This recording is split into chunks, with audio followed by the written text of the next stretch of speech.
বিজেপিতে যাচ্ছেন অভিষেক বন্দ্যোপাধ্যায়। এই জল্পনা শোনা যাচ্ছে অনেক দিন ধরে। আজ তৃণমূলের কর্মী সভা থেকে যাবতীয় জল্পনার উত্তর দিয়ে দিলেন খোদ অভিষেকই। বিজেপির কাছে কোনোভাবে বশ্যতা স্বীকার করবেন না, সাফ কথা সাংসদ অভিষেক বন্দ্যোপাধ্যায়ের। এদিন নেতাজি ইন্ডোরে তৃণমূলের মেগা সমাবেশ থেকে দলের সেকেন্ড ইন কমান্ড 2026-এর টার্গেট স্থির করে দেন। বাজারে রটিয়ে দেওয়া হচ্ছে অভিষেক বন্দ্যোপাধ্যায় বিজেপিতে যাবে। আরে আমার গলা কেটে দিলে কাটা গলা থেকে মমতা ব্যানার্জি জিন্দাবাদ বেরোবে।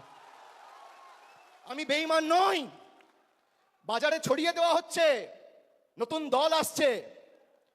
বিজেপির হাতে কলকে আর তামাক খেয়ে কয়েকটা সংবাদ মাধ্যম আর দু চারটে সাংবাদিক এই কাজটা করছে।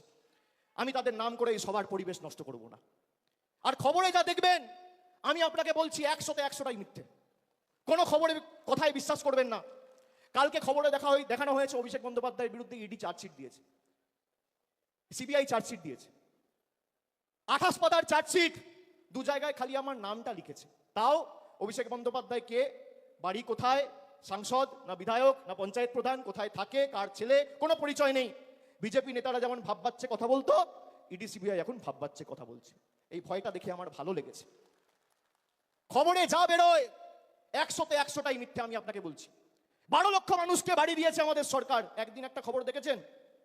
2.5 কোটি মানুষকে, 2.5 কোটি মহিলাদের, মায়েদের, দিদিদের, বোনেদের নিজের গচ্ছিত সঞ্চিত সরকারি রাজ্য সরকারের কোষাগার থেকে আমাদের সরকার লক্ষ্মীর ভান্ডার দিয়েছে 50,000 কোটি টাকা খরচা করে। একদিন খবর দেখেছেন? এই খবর দেখবেন না। পথশ্রীতে প্রায় গত 3 বছরে 15,000 কোটি টাকা খরচা করে প্রায় 24,000 কিলোমিটার রাস্তা তৈরি করেছে। খবরে দেখেছেন? কেন্দ্র থেকে এক পয়সা না নিয়ে দেখবেন না। অভিষেক ব্যানার্জির বিরুদ্ধে সিবিআই চার্জশিট দিয়েছে। আরে আমি সকাল বিকেল কথা পাল্টাই না। 5 বছর আগে কোভিডের সময় 2020 সালে বলেছিলাম যে আমার বিরুদ্ধে যদি কোনো রকম কোনো প্রমাণ বা কোনোভাবে সিবিআই বা ইডি প্রমাণ করতে পারে বা তথ্য দিতে পারে আদালতে যে আমার প্রত্যক্ষ বা পরোক্ষ মদতে কোনো ভুল হয়েছে, কোনো দুর্নীতি হয়েছে, কেউ 10 পয়সা তুলেছে, আপনাকে চার্জশিট দিতে হবে না, সামান দিয়ে আমায় ডাকতে হবে না, ফাঁসির মঞ্চ করুন, গৃহে মৃত্যুবরণ করব। আজকে একই কথা বলছি।